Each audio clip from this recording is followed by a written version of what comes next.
Hello and welcome to Legally Speaking with me, Tarun Nangia. Today we are going to speak on an issue which is very important if India has to achieve a $10 trillion economy or even get its economy in a sense growing fast. This is about the resolution of infrastructure conflicts or arbitrations that happen. And that's why we are going to discuss today that why the courts in India should treat infrastructure projects differently and why should they be treated differently is what we are going to discuss today.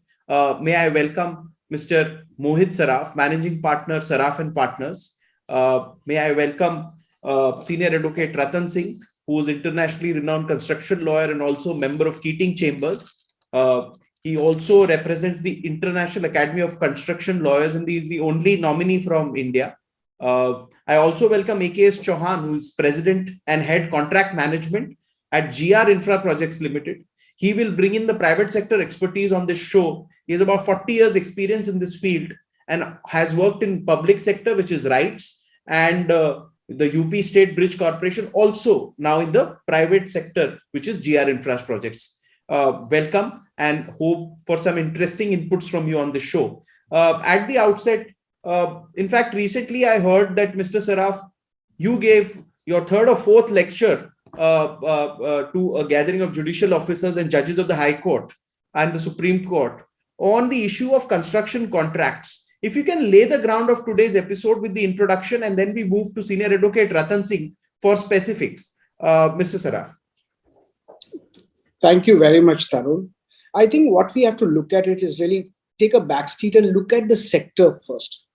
If you see in last 10, 12 years, the banks which have been funding infrastructure project was ICICI Bank, IDBI Bank, SBI Bank. And if you look at them, what stress these banks have gone in last 5, 7 years. Then look at the developers. Look at Hindustan Construction. Look at Reliance Power. Look at Reliance Infrastructure. Look at JP Associate. So the stress is all over. Now, if India is doing so much of infrastructure project, infrastructure companies should be doing very well. And they are not. And therefore, I think what we have to do is to think about it. There is a problem in this sector. And what is the problem? That's an important part. Because if we look at what the government is trying to do without understanding the problem and without understanding specifics of the sector, we'll always do wrong. So right now, I think we all know that, okay, India will get to a $5 trillion in the next 5, 7 years. Now, for getting to $5 trillion, you require $1.5 trillion of infrastructure. First. Now, if you look at Indian government, they don't have money. We are doing deficit financing. So government of India does not have. If you look at corporate India, add all the corporates in India, they don't have balance sheet to fund $1.5 trillion of infrastructure. So where will this money come from? Now, the money comes from a way of financing, which is called project financing. And I want to explain that part before we delve onto the other part. Like Tarun, when you take a house loan, you go to a bank and say, the bank says, please show me your income statement. Then they decide, okay, this is your income. This is how much can you service. And they said, okay, based on your income, this is the loan we'll give you. This is what is called recourse financing. The bank funds your house and your recourse is Tarun's balance sheet. When you go to build infrastructure project, there is no recourse to recourse. So basically the projects get funded based on project documents. So basically let's look at Delhi Noida toll bridge. So there is basically that road has no importance, right? You can't block the road. The lenders cannot do that. So basically the business of the money which you get it is the toll road. And that is the only thing. So if people are not paying, there's no toll. If there is a stay order, there's no collection. So really what you do is you fund project based on cash flows of the project. And therefore, if you remember, if in the housing loan, if your project get into a problem, if there are 2-3 years of delay, then you are paying interest on interest. Now, same thing happens in an infrastructure project. So there is a cost overrun of delay, and then you are paying interest on interest for delay. And remember, when you are selling a steel, you can sell at the market price. But when you're selling power or a toll, you can't move the price up just because the project has taken 3 years extra. So therefore, cash flow is most important for infrastructure financing. That is the reason why the government came up with specific relief act. He says, "Bhai, in case of infrastructure project, you can't, damages is not enough. You have to get specific performance. You should get substituted performance, that you can throw the contractor out, get a new contractor." And the order is, the specific relief act says, the infrastructure project, there should be no injunction. You cannot do injunction which delays the project, because you have to pay more interest during construction and you have to pay extra cost, and cash flows of the project are not enough because you can't increase the tariff, because these are regulated sector. And that is the reason time is the essence of these projects. Now, in a country like India, when you have enforceability of contract at the bottom, today we are 163 out of 198 nations. So if this is the bottom, it takes 5-7 years for a dispute to get resolved. So if that is what it gets to resolve, then how will the cash flow work? And that is the reason why all banks are suffering, why all infrastructure projects companies are suffering. And therefore, what is important is we have to understand that infrastructure project money has to keep going. If you look at the entire thing about specific relief act, and now the changes in the bank draft, when the department is trying to challenge the award, that the money has to come. And that is the reason why this money has to come, is a very important part. Because if there is no money, no lenders get covered, no construction contractors get paid, and the project get delayed. And therefore, this issue, we have to look at from a perspective of getting to a $5 trillion. In 1980, Tarun, I want to say the last line. In 1980, our per capita income was higher than China's. Today, we are 1/5 of China's per capita income. You know the differences, because they build the infrastructure and we have built only 10-20% of our infrastructure. And therefore, if we have to build our infrastructure, if we have to build our per capita, where Indians, the bottom Indians, make a lot of money, we need infrastructure. And therefore, the government has to understand, and judiciary has to understand, the arbitrators have to understand, the policy makers have to understand that no delay of infrastructure can happen. You cannot stop payment. If you stop payment, the engine comes to a halt. I mean, the courts cannot allow to stop payment, is what you're saying. The courts. Correct. And the government came up after the entire thing. The government came up with the amendment of Specific Relief Act in 2018, and still there are delays. Point well taken. Thanks for this lovely introduction where you laid bare all the problems in the sector. I'll go to Senior Advocate Ratan Singh. Now, Mr. Singh, you do a lot many arbitrations, India and internationally, in the construction sector and the infrastructure sector. You are acquainted with troubles abroad and troubles at India.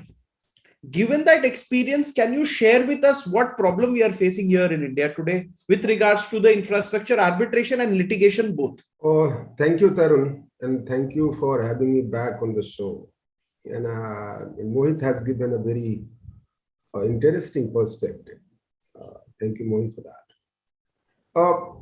So your question is interesting in a sense that I have to say that this whole problem has to be looked at holistically and understood holistically.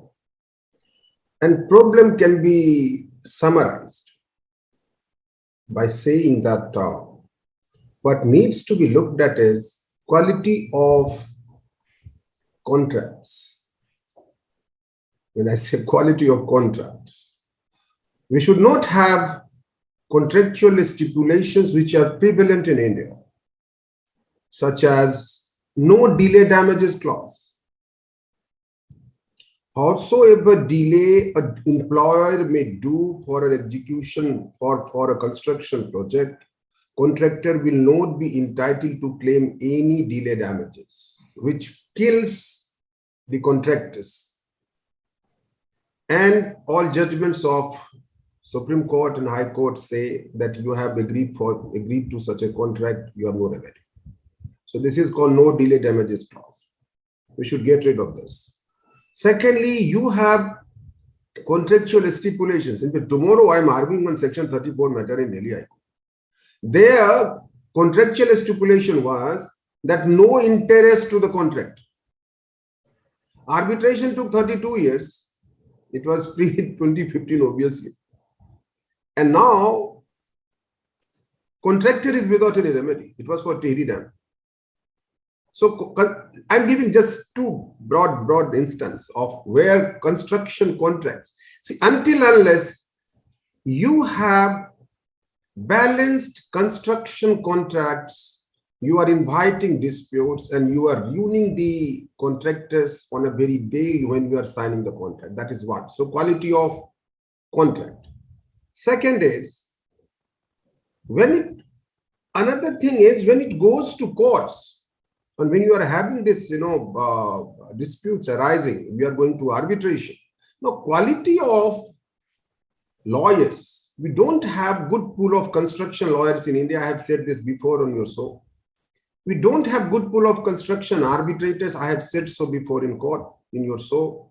We do not have good quality of construction delay quantum experts who really quantify the delay or quantify the quantum. We have few, but we need more. We need, again, next is quality of judges. Like Delhi High Court, we have few excellent judges. But I'm talking about whole of India. We need judges all across the country who understand construction industry, construction disputes, problem which they face. And last is quality of legislation. Quality of legislation, as I said, you do not have construction legislation. Whatever legislation you have, like in Arbitration Act, there are changes needed, which I'm going to cover in few minutes now. So, in fact, before COVID, a couple of years back, I was speaking in Kuala Lumpur in an event organized by Malaysian Institute of Arbitrators. And I had with me on my panel, Mr. Francis Javier from Raja in Singapore. I had a gentleman from Christopher To from Hong Kong and one from Pakistan. And I was representing India. I said, we have come out very well, particularly after 2015, so far this arbitration ecosystem is concerned. Then, when I closed my talk, Mr. Sundara Raju, who is one of the finest construction professional in Malaysia, he got up and he said, all fine.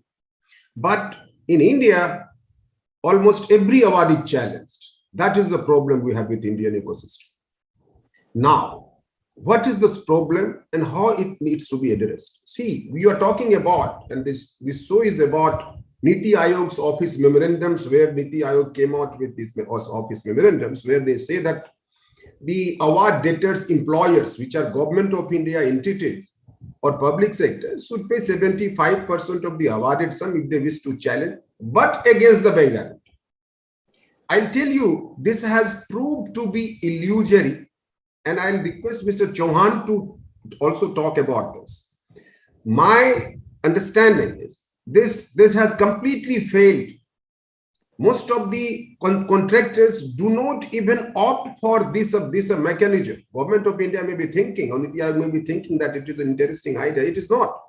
Because you get 75% against a bank guarantee. Now, for a construction contractors, invariably, in order to get that 75% bank guarantee for 75%, they have to deposit 75% in the bank. So it is illusory. I was on slightly different issue. Now, why every arbitration awards are challenged? Most of the awards which are against, particularly against government sector. It is a culture we have in India. If public sector officers will not challenge the award, they'll come under the scrutiny of audit or governmental agencies. How to take care of that? You must have a mechanism brought about by government of India and state governments. Once you have award against you, and if award money, the award debtor, that is the governmental company, have paid that awarded sum to the contractor, no scrutiny, no question asked, because you had gone to an adjudicating body. You wanted arbitration, arbitrator has given the award, that attains finality, no question asked, therefore you should pay. How do you change the culture? This is how you will have to change the culture. There is no other way out. But Mr. Ratan Singh, also, how should court look at these cases differently? I'll tell you straight away, I'll come to that. Difficulty is when you have award in your favor, You go to court. Now in India, if you challenge an award, if you come out with annulment proceeding and setting aside proceeding, and in Delhi High Court, 90% of cases, the challenges are decided on the very first day. Court says, I'll see whether you have got any merit in your case or not, else I dismiss it. But all across the country, except Mumbai or few other high courts, not other high courts, Mumbai does it big. Everywhere, all these challenges are treated as a normal civil suit. You file the challenge, bring the challenge proceeding. Courts will, in routine manner, issue the notices to the award debtor. Replies file, rejoinder file, hearing comes. It takes years together. How to get rid of this? Only solution is you cannot make every judge I should not go beyond that. I say you cannot change this culture. Now, in only way you can do it is, I had done one matter in Supreme Court way back, 5-6 years back, which is reported. I had argued one matter, election petition before the Supreme Court. Under the Representation of People's Act, there is a provision that all election matters will be decided within 6 months. No courts were doing this, and all these petitions were becoming infructuous. So what I said is, you must direct the high courts to set up election benches and direct them to mandatorily decide all these petitions within 6 months. Now that instruction has gone in that matter. Now I'm saying you must have some direction coming from Supreme Court, because legislation, your legislation as it is, Arbitration and Conciliation Act, talks about timelines within which this section 9, section 34 are to be disposed of. It's not working, it has not worked. Only way it will work is when Supreme Court in a judgment passes a judicial order directing all the high courts to decide it mandatorily within 3 months or 6 months. Unless you do it, there is no way forward. You have to do it. This is something which is very, very interesting if you really want to cut the delay. And second thing is, in section 34, now you have started seeing the culture where arbitrators have started awarding actual cost incurred by the parties in defending their arbitration or representing their arbitration. But in section 34 proceedings or section 37 proceedings or in Supreme Court proceedings, you go other side, the award debtor, even if they lose, they do not lose anything. There should be the party, the award holder, who had to defend section 34, section 37 and proceeding in Supreme Court must be compensated with actual cost. And one thing I'll add, if award has said that post-award interest is, let us say 10%, but award debtor, award holder, which is the construction company, must be compensated by courts with actual cost which they have incurred on the capital which was stuck. And for that, what you need to do is you have to have a legislation, because under the legislation, arbitrators have got the power to award interest and decide the rate of interest for post-award period. You must have a legislation which says, no, if court in the situation where court finds that that is not adequate enough, you must do this. And last thing, if at all, now what is happening to this, the Niti Aayog's office memorandum were brought when you had a situation of automatic stay of the operation of award under pre-2015 regime. Now, after 2015, courts are having power to direct the award debtor to deposit the money. Now, again, here you have difficulty.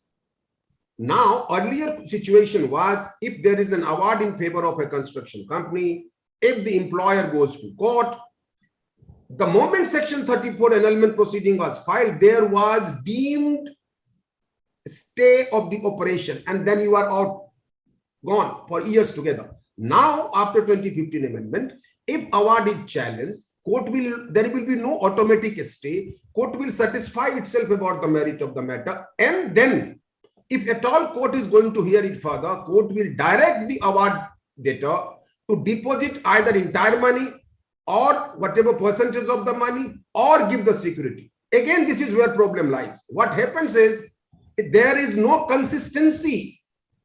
Some court says deposit 10%, some court says 25%, some court says 50%, some court says 100%. Some court says give this bank guarantee. Give the bank guarantee in court, deposit the money in court. How does the contractors get any benefit out of it? Idea should be that contractors' money flow should not stop. These are the capital stuck for the work done, for the loan, the liability already incurred from the bank, which Mohita just said. You need to come out with a situation, ecosystem where money flow should not stop.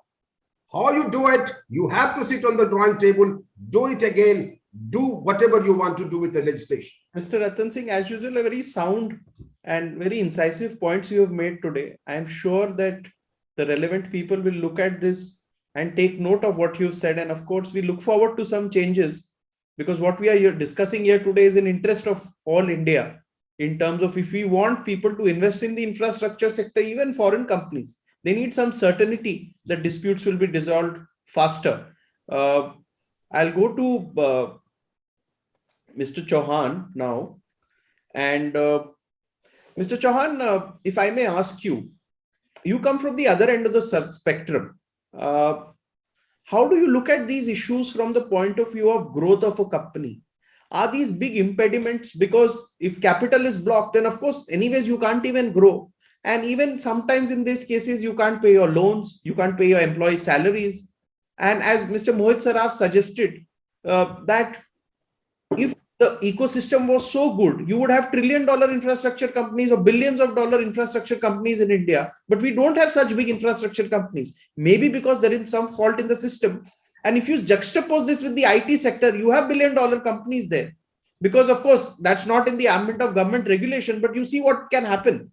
Can you share your views with us on this issue?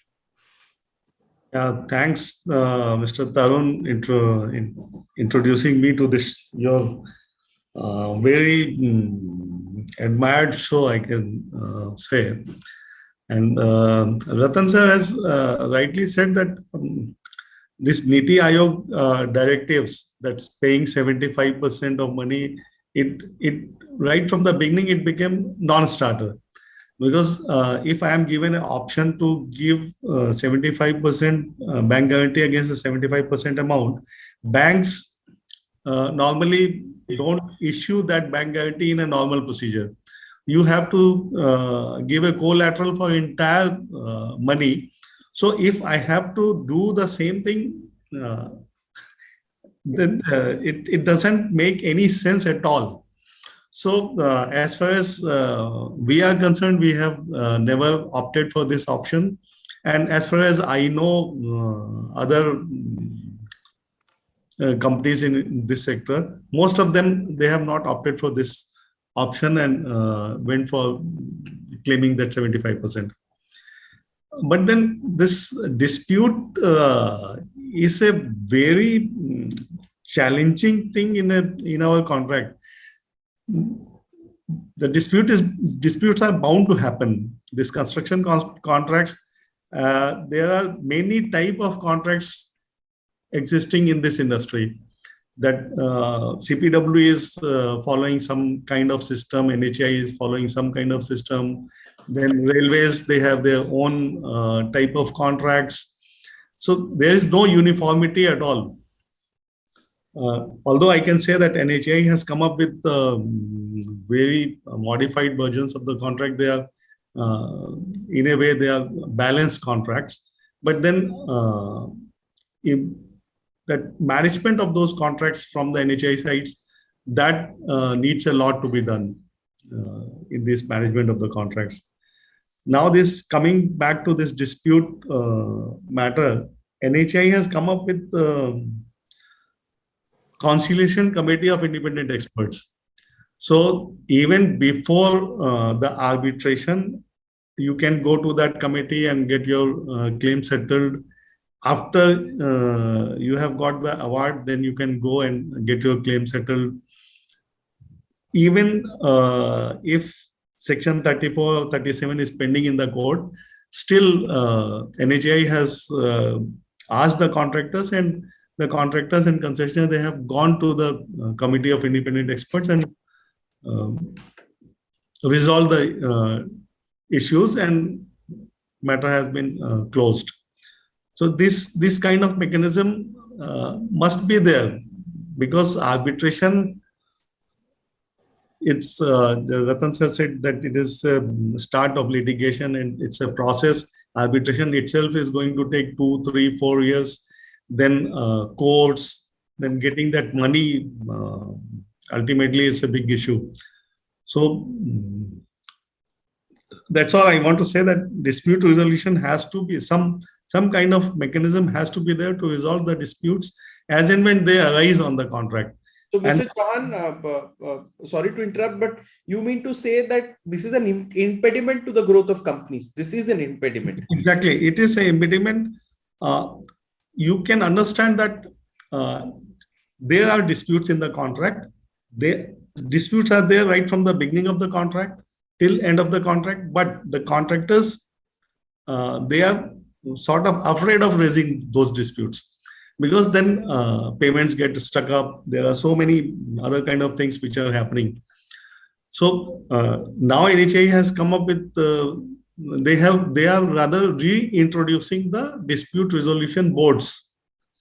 So I think that is going to be a good step with the our honorable minister. He has been at the core of it, that resolve the dispute as fast as possible. So that's how, unless these disputes are resolved quickly, I don't think our sector is going to prosper.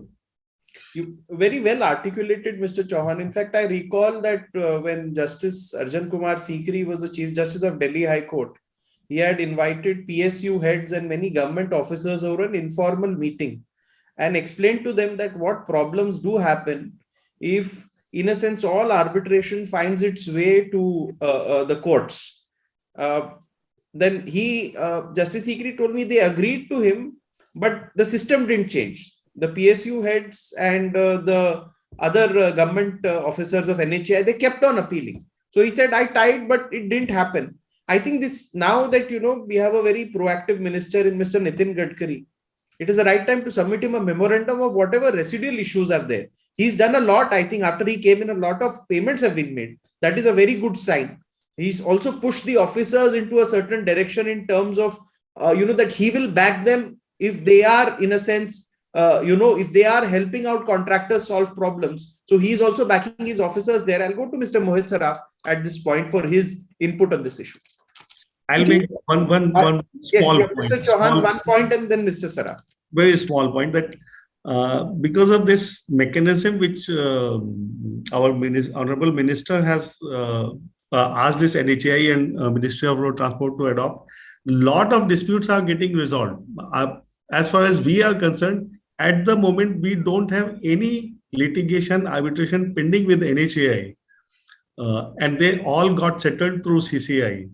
That's what I can say. Okay, that's a good point from your side. Mr. Saraf. I think there are a lot of good points have been raised by Ratan. I think we have to re-look at all these issues. There is a contract, which is a contract book called FIDIC Orange Book. Now that is globally the contract, what Ratan was talking about, that you need to have a balanced contract. That needs to be there.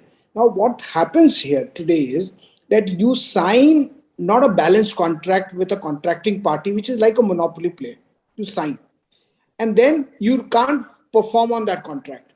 Then you keep arguing a point in front of the court and in front of the arbitrators. And that's a big challenge, because the law is, under common law, is very clear that judges do not have an ability to read reasonableness in the express terms of the contract. That is not what is possible to do, because the contracts have to be read in terms of its explicit. The contract, the law, the judges and arbitrators have limited ability to read implied terms of the contract. Contractual terms are defective. Risks are sitting with parties which are the parties which cannot handle it. And I think the other important part is that Section 73 of Indian Contract Act, which is damages, is outdated. Today, people enjoy breaching contract, not paying in time, because eventually the courts will order a small token damages.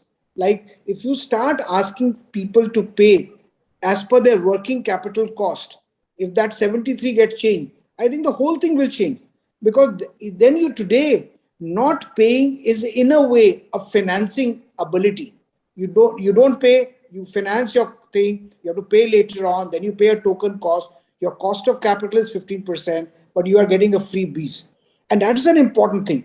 And the other thing, I think we presented a paper to the Prime Minister on behalf of FICCI on judicial reform. And I was part of it, and Justice Lokur and Justice Sikri, where I was supported them in the entire the thing. One very important part of it was like what we said, that if you are appealing, there has to be an internal process of appeal. A senior officer, a law officer, or a CFO has to have an independent view that the question of law is involved in an appeal. It should not be just because you have to appeal to cover your backside. There has to be a process. If that is the type of thing is set up, then it will be important. And I think Mr. Gadkari in their entire Niti Aayog were right in a way that they said, okay, you put a bank guarantee. Where they were wrong, because if all your infrastructure companies are AAA companies, then you get 75% of money and you only pay 3% as a deposit to get a bank guarantee. But that is not the case in India. Today, infrastructure companies are in a bad state. So they want the entire money. And therefore, if the quality of infrastructure companies were so high, if the dispute resolution was quick, the cash flows were going on, then there would have been no problem. Therefore, I think Ratan is quite right that this problem with and the problem is what? Because it takes way too long for disputes to get resolved. Because it takes way too long, the cash flows get interjected. And therefore, that is the problem. And therefore, any delay, and I would say, like we said, time is the essence of contract. Time is the essence of resolution of dispute in infrastructure projects. If you can't resolve it, then you are dead. And that is what is happening. I think that's an important part, that it's a policymaker, judiciary, arbitrators, everybody needs to understand that time is the essence for resolving dispute in infrastructure sector. You can't delay. You can't delay. Thank you so much for these very important points. I remember a conversation I had with Mr. Raghav Chandra, who was then heading NHAI, and Mr. Nitin Gadkari in September of 2016. And he was exhorting his officers not to delay payments of contractors, saying that they find it very difficult to meet bank loan commitments if payments are delayed. And that can actually unleash a vortex which can actually drown banks. And we have seen how some MBFCs have, in a sense, gone bankrupt because contractors couldn't pay loans to NBFCs. And there are some famous NBFCs who have suffered. I think, Tarun, all our PSU banks who have funded infrastructure, they were run on those banks. Today, yes, after 5-6 years of cleaning up the books, today they are bleeding. Yes.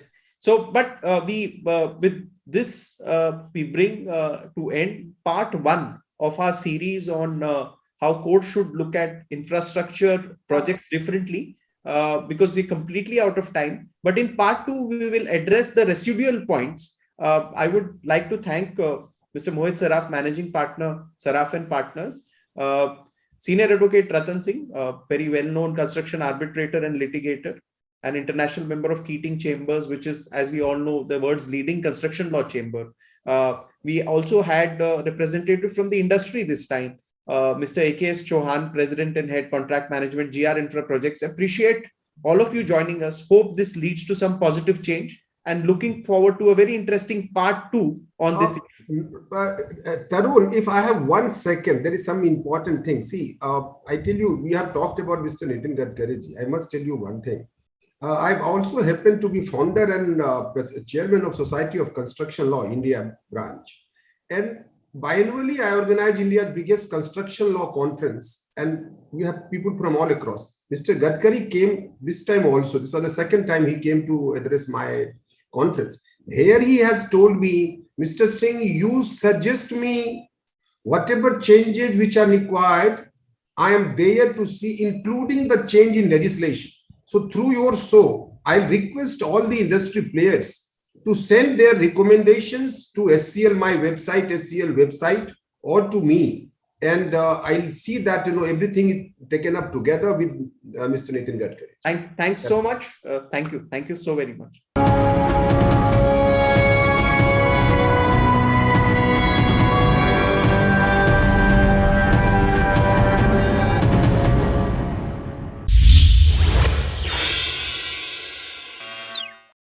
For more such videos, subscribe to the NewsX YouTube channel, hit the bell icon.